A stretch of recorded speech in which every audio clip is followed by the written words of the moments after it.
Hai guys, saya Gary daripada GCR Motor. Hari ini ada bawa masuk sebuah KTM 1290 Super Duke GT. So maksudnya kalau GT tu sport touring punya motor lah. Tahun 2021, register 2024. So kita ada nak offer dengan harga yang below market price, hanya 68,000 siap potong nama. Minimum deposit 100 kalau kredit, minimum deposit 100 belum kredit, bulanan 1,100 lebih selama 7 tahun. Kalau korang pakai credit card, kalau limit credit card korang cukup, boleh bayar swipe guna credit card korang, buat EPP 0% interest dengan bank. PM kita untuk dia punya TNC guys.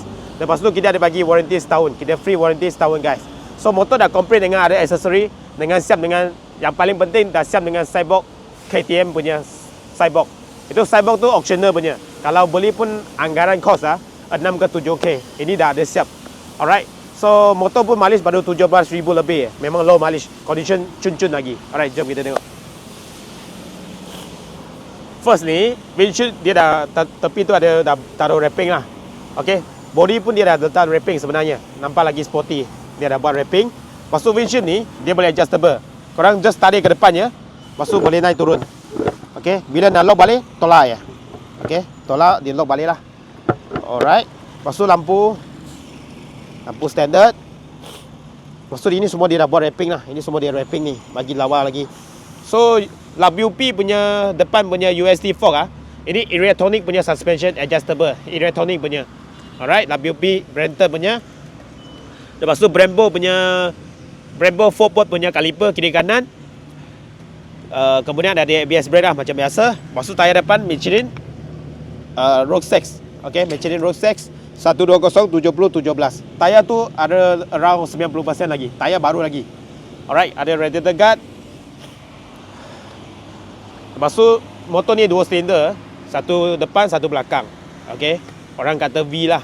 Alright, boleh menghasilkan top speed lebih kurang 250 km/h. Anggaran 250 km/h lah.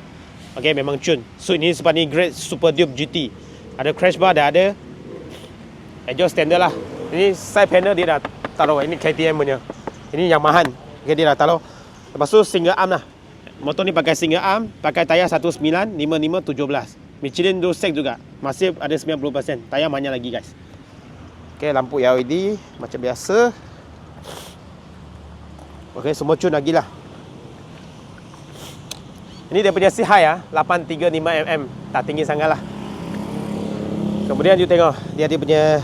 Okay, ni ride mode ada sport, strict ataupun rain. Damping ada sport, strict ataupun comfort. Dia punya suspension lah. Ini ada satu orang ke, ada bawa box ke, ada bawa orang ke, boleh select lah. So ini ada MTS dengan ABS punya controller. Boleh set ABS punya mode. Ada heater bagi panas sikit di handle grip punya. Okay. Mileage 17,900. Okay, ini dia punya indikator meter lah. Petrol ke, pegang RPM ke, semua ada dekat sini. Okay, last kita payung korang sound.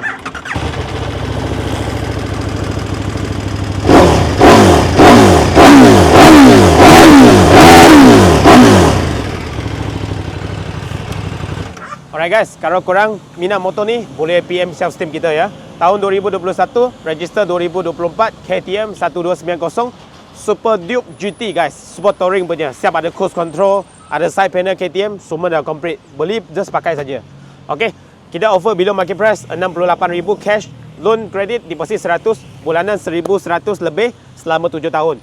Alright, kalau korang ada credit card, boleh swipe guna korang punya credit card, buat EPP 0% interest installment. Boleh PM kita untuk dia punya term and condition. Lepas tu kita ada bagi warranty setahun, kita free bagi korang. Alright, kalau minat motor ni, tolong komen, tolong like, tolong contact kita dengan tolong share. See you, bye.